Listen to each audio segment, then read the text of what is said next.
welcome into a new episode of the Zero Technique Football Podcast presents BSP Sunday Morning Fantasy. I am your host, Ryan Stern. Unfortunately, Marthony will not be joining us this morning, so we're wishing him the best. I know he's going through a tough time right now. We can't wait to get you back on. If you have any questions for the show, whether it's a lineup question, whether it's a DFS question, send them in. I will answer them live on air for you as we are streaming. Make sure you are following Backsports Page on all social media at Backsports Page. You can find me on Twitter at rstern33. Make sure you're following the show at Zero Tech Pod. So what we've been trying to get into is to open up the show, look at a couple lines that Vegas lines that we like, that we are looking to pound this week. So I've got a couple that I really like. So what I am going to offer everybody is the Patriots and the under. The Patriots are taking on the Houston Texans. Right now, they are 7.5-point favorite, and it's only a 39-point spread. But this is something that we saw last week. Last week, I had said that I was all over the Bills, even though they were it was minus 17.5. So I was all over the Bills and under 45.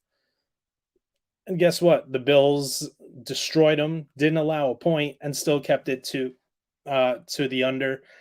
I think we see that again this week. The Patriots defense has been playing really well. Look at what they were able to do against Brady in that emotional game this past weekend. I really do like the Patriots and the under at 39 in their game against Houston this week. Another one that I do like right now, hey, the Bills are underdogs. They're playing against the Chiefs, and even over the past couple of weeks, there is no way that you should tell me that the Buffalo Bills should be underdogs to the Kansas City Chiefs. Yeah, the Chiefs are still playing all right. They beat up on the Eagles. The Eagles were still able to keep it somewhat close. The Buffalo Bills are just going out there and taking care of business. And if I can get the Bills on a money line right now, so that's actually my favorite pick 3 of the week. The Patriots minus 7.5, the Patriots Texans under 39, and the Bills right now on DraftKings they are plus 125. So I love getting plus money for the Buffalo Bills. All right, let us get into our studs, duds, and sleepers of the week. Again,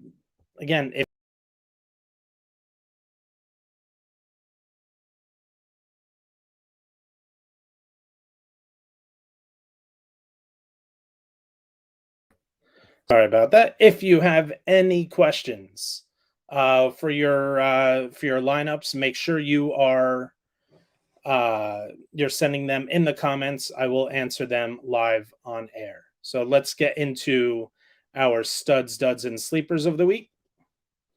Studs, we're going to get into the quarterbacks. I'm going to give you 2 for each position at studs, duds, and sleepers. My stud quarterbacks. Kirk Cousins is going to be the first one. The Vikings get to go up against the Detroit Lions this week. And sure, you look, if you're on any of those sites that give you what the other teams' defenses have been giving up to that position, it doesn't look like the Lions are giving up a whole lot to the quarterbacks. But I think that's just because they're able to run the ball.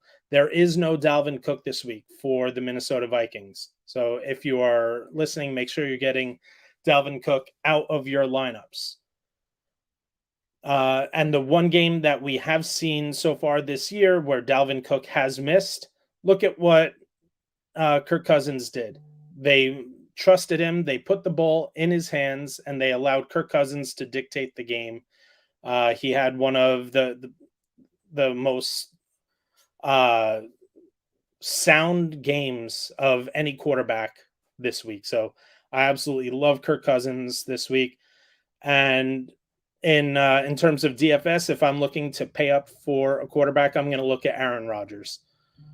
Gets to go up against the Cincinnati Bengals. And as of right now, it looks like we're going to see Eli Apple on Devontae Adams. Huge game for Devontae Adams. I don't know if I'm spending up for Rodgers. It's going to be tough to also spend up for Devontae Adams. You're going to have to get very quirky down with some of the other positions. So you're going to have to spend down a lot. My stud running backs of the week. We're going to look at Najee Harris. And again, this is another one of those where you're looking at the what the other team's defenses have done to that position. And the Broncos are one of the best teams against the run in the entire league. One, they haven't really played against terrific running attacks. The best one that they faced was the Giants with a Saquon Barkley, who he wasn't completely healthy and ready to go. So, the Broncos still do have a decent run defense, but I'm expecting Najee Harris with the Ben Roethlisberger that we've seen over the past couple weeks. He just cannot get the ball downfield. Najee is going to be in there almost every snap. He's going to receive targets. He is one of the safest players in fantasy football right now. So, absolutely love what I think we can get from Najee, and especially in tournaments, I think he's going to be very low owned. My other stud running back of the week is going to be Nick Chubb. Again, we don't have a very healthy Baker Mayfield. There's something wrong in the connection between Baker Mayfield and Odell Beckham Jr. There still is no Jarvis Landry. We haven't seen the Nick Chubb that I think a lot of us were expecting. I think this is a week where Nick Chubb gets back on track. Then let's go to our stud wide receivers of the week. And I'm just going to keep rolling with DJ Moore. They're just, when you talk about consistency, you get Devontae Adams. You don't even get it from Tyreek Hill. You get the big explosion games from Tyreek Hill. But right now, is there anyone who has been more consistent than DJ Moore? I also do love the Panthers at -4.5 this week. So against the Eagles at home. DJ Moore is going to rip apart that secondary. Another one that I'm going to play a lot in DFS this week is AJ Brown. Again, another reason is because I'm expecting his ownership to be very low. He is coming off of a week where he missed due to injury, and he was still questionable throughout the week. But AJ Brown is still the number one target. He's probably also the number 2 target with Julio Jones not playing this week. I'm expecting a huge game from AJ Brown. And tight ends again. Tight ends it's one of those positions where it's tough to say, okay, who's going to be the stud of the week? Because the stud is someone that you're expecting to live up to their potential. And there just aren't enough tight ends that I think you would classify as a stud. But I'm going to go with Mike Gesicki here this week. Devontae Parker is, I believe Devontae Parker is out this week. So we're looking at more targets to go around. Jacoby Brissett does not get the ball downfield the way that other quarterbacks do. Gesicki is his safety blanket, and with no Devontae Parker, that just means more availability in the red zone. So Mike Gesicki is going to be my tight end stud of the week. Duds. My dud quarterback of the week is going my two that I'm going to be steering clear from. They're both in the same game. It's going to be Justin Herbert and Baker Mayfield. That Cleveland Browns defense is 100% legit. Kirk Cousins, up until last week, had been one of those guys that you could just set and forget in your lineup and just know that consistent fantasy production was coming. And for the second or third week in a row, this Cleveland Browns defense just shut down a really good offense. So Justin Herbert scares me this week. He's one of those guys that you probably have to play, and especially if you're in a 2-quarterback league or a super flex, you're almost forced into playing him. But in a 1-quarterback league, it's how do you trust him? How do you trust Justin Herbert when there are so many other options that could be out there? And then Baker Mayfield, again, like I said, Baker is dealing with an injury. We're just not seeing the connection between him and his wide receivers. And the Chargers defense has been okay. They're middle of the road. They're not great. They're not terrible. But they have the ability to get after the quarterback. And if Baker Mayfield were to go down at any point, it's going to be really tough. All right. So my dud running backs of the week, again, I'm going to keep the train going. It's going to be all about health this week. So my first running back dud of the week is going to be Antonio Gibson. He's got shin splints, and it looks like that he's going to be playing through the pain. This scares me because I think that there is a chance that it's worse than what we're being led to believe. I did stash Jarrett Patterson on a couple of my teams this week, leagues that have deeper benches, or in my 14 and 16 team leagues where there just isn't a whole lot left out there. Yeah, I grabbed Jarrett Patterson because I'm not sure what kind of health we're going to see out of Antonio Gibson. And I know what you're thinking, well, what about JD McKissick? JD McKissick, I think, is going to have the same role no matter what we see from Antonio Gibson.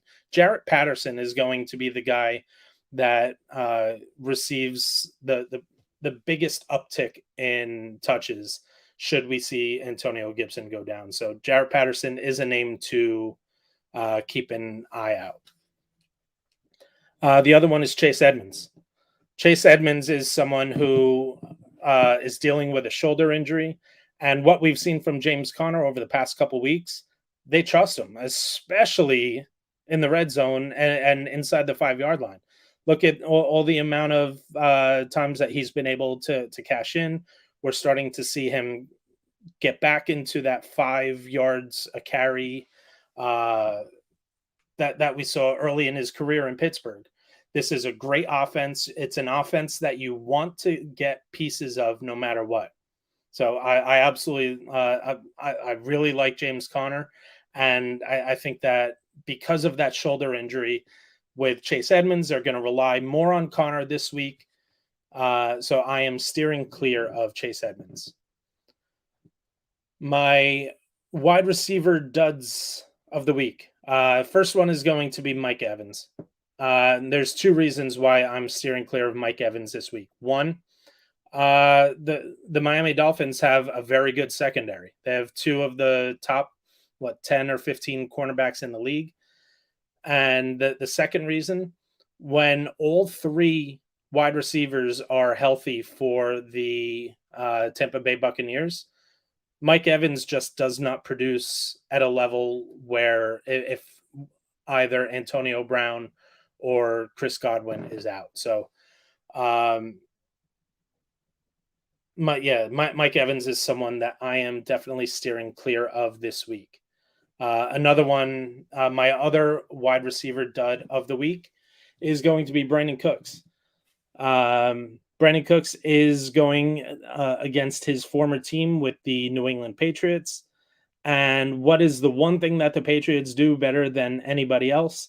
And that's take away the other team's best option.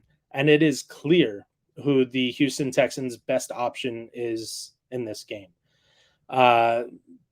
Yeah, there's a chance that he gets force fed, but I do not see what we've what we've been used to seeing from Brandon Cooks this week.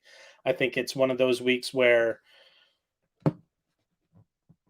I would be willing to play someone who is projected to have a fewer amount of points, just because I just do not see any sort of upside for Brandon Cooks this week, especially with Davis Mills still at quarterback for the Texans. It scares me. In a better matchup, I'm fine with it, but just not against the New England Patriots. And now we're going to go over to the tight end position, and we're going to look at the duds of the week. Now, remember, George Kittle out, Rob Gronkowski out. Make sure you get them out of your lineups. And again, if you have any lineup questions, make sure you shoot them in the comments below. I will answer them live on air. So my tight end dud of the week is going to be Dallas Goedert. Now I am playing Dallas Goedert in one of my leagues just because there aren't a whole lot of options out there. But the Carolina Panthers have, aside from two short touchdowns, if you take away the two short touchdowns that the Cowboys scored last week against them, they just haven't been giving up many points to the tight end position. And now we're starting to see Zach Ertz get more involved in the offense than I think a lot of people were hoping for, especially the Dallas Goedert owners. Maybe this is all just to get trade value, boost that trade value for Zach Ertz. But it's tough to trust in the upside of Dallas Goedert when you have two tight ends who are eating into those important targets. All right, now we are going to move into the sleepers portion of the show. Again, if you have lineup questions, make sure you're sending them in the comments. We will answer them live on air. All right, sleeper quarterbacks of the week. And you got him right here. Daniel Jones. We're starting to see the breakout. Daniel Jones has only one interception, one fumble on the year, and the one interception was on a Hail Mary at the end of the first half last week against the Saints. So when it comes on a Hail Mary, I'm letting it go. So he only has one turnover through the first four games, and that was a fumble week 1 against the Denver Broncos. Daniel Jones has the best variety of targets that he has ever had in his career. He's now in the second year under the Jason Garrett system. Now, again, the Jason Garrett system is something that is for a different time and place. But the fact that Daniel Jones just looks so much more comfortable, even though the offensive line has not been great, but over the past couple weeks, we're starting to see Jones trust his arm, trust his legs, more and more every single week. And last week, over 400 yards against the Saints. And don't tell me that having Saquon Barkley now back, and it sure seems like he's finally healthy.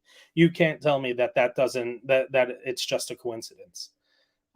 Having that sort of playmaker beside you in the backfield has to be a confidence booster for a quarterback. And I love the fact that we're starting to see him show a little emotion when he makes a big play. I love to see it. And you're looking at like I said, the variety of targets. He's got that big, reliable hands guy with Kenny Galladay, someone that he's trusting more and more every week.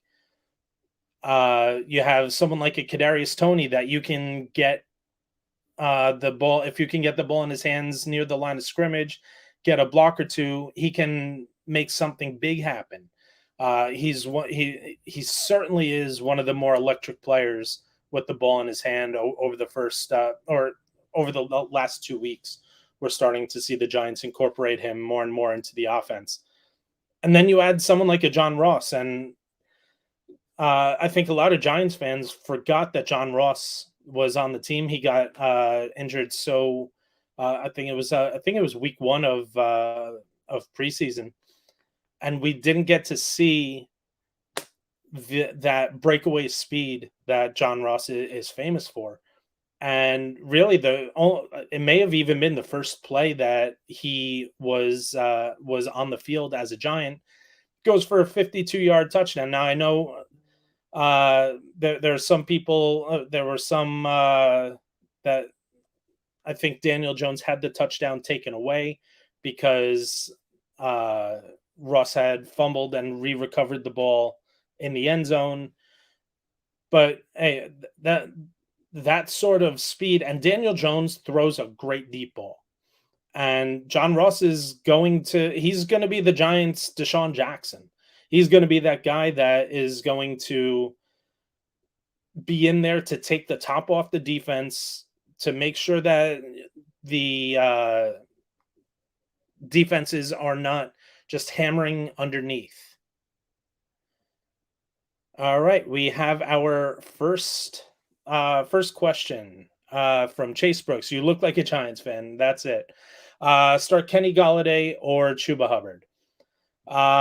This is going to be a lineup construction choice for me. If I'm looking for that bigger upside, I'm going to play Kenny Galladay. I think there's a chance at more points being scored in the Giants Cowboys game than in the Panthers Eagles. If I'm looking for safety, I'm probably going to go with Chuba Hubbard. The guaranteed touches that I'm going to see from him. Also, if it's a standard or PPR, if you're getting any sort of points for receptions, I would probably lean Galladay. But again, you're going to have the safety. Okay, saying that it is a standard league, that may lean me towards Chuba Hubbard. Guaranteed touches, guaranteed yards are just so essential in a standard league. So even though I really do like Kenny Galladay this week, the Giants have been able to spread the ball around over the past couple weeks, and there isn't the guarantee that I'm gonna get something from Kenny Galladay the way that I think we're going to get something from Chuba Hubbard. Thank you so much for the question. Make sure you are hitting that subscribe button on the Back Sports page YouTube channel. So he does say Galladay is going to draw Trayvon Diggs too, it looks like. And yeah, hey, look, Trayvon Diggs did just win the NFC Defensive Player of the Week with another 2 interceptions. There's a good chance he wins Defensive Player of the Month. He has really turned into a stud at the cornerback position. So I do expect the Giants to move Galladay around to get him away from Trayvon Diggs, but we'll see what they're able to do. But again, that's just another reason why maybe I'm leaning towards a Chuba Hubbard, especially in a standard league. Back to the sleepers. My second sleeper quarterback of the week is going to be Trey Lance. We're finally going to get to see the Niners' third overall draft pick make his first start in the NFL. I think that this is the way they're going to go from here, and I know they're going to say all the right things now. They're going to say that Jimmy Garoppolo is our starter, but if Trey Lance has a really good game and his rushing floor is just it's going to be so safe. You're going to get an additional, I would say,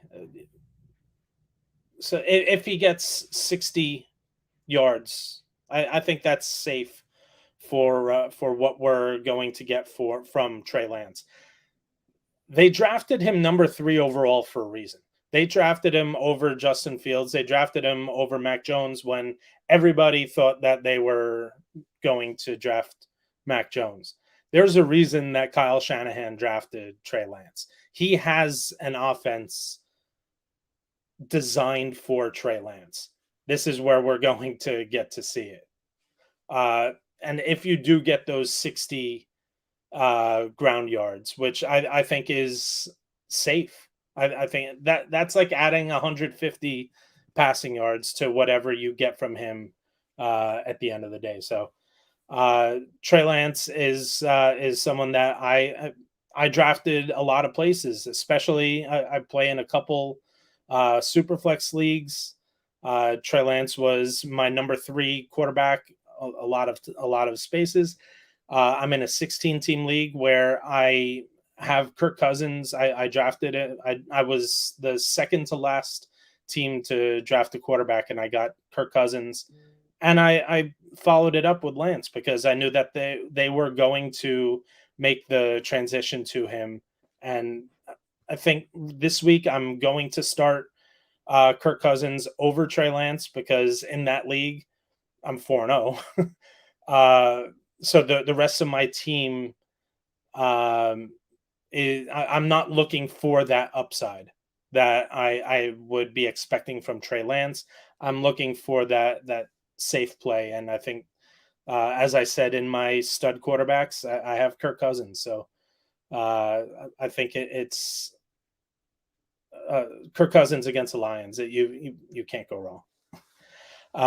But yeah, I do love Daniel Jones, Trey Lance this week.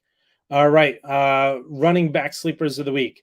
How do you steer away from Alexander Mattison? And this is another reason why I really like Kirk Cousins. They're not going to feed Alexander Mattison the ball in the ground game the way that they feed Dalvin Cook. We saw them incorporate Mattison more into the passing game than they have been incorporating Dalvin Cook over the first couple of weeks. So yeah, if you're looking for that cheap option, Alexander Mattison in DFS is, especially in cash games, he's going to be so highly owned. I probably wouldn't go his way in a tournament because he's just going to be so chalk that if he doesn't have a huge game, you're going to want to avoid what 50% of the field is going to have. So cash games, yes. Season-long leagues, yes. But Alexander Mattison is definitely someone that I'm looking at. And my other running back sleeper of the week, Damian Harris. James White is no longer there. I think we're going to start to see. I know Brendan Bolden is sort of taking over that James White role, but I think we're going to start to see Damian Harris be incorporated into the passing game more often. And this is a game that I'm expecting the Patriots to be up early and often. I really do think that they can just run the ball down the throats of the Houston Texans. So I love having me some Damian Harris this week.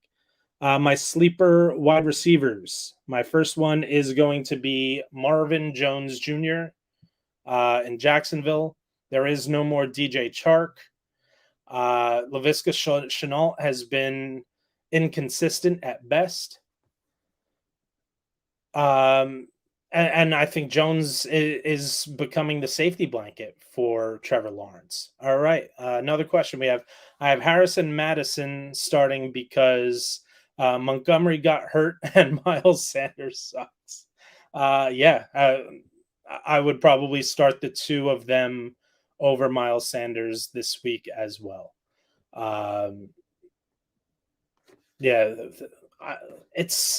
It's puzzling the way that the Philadelphia Eagles just are not worrying about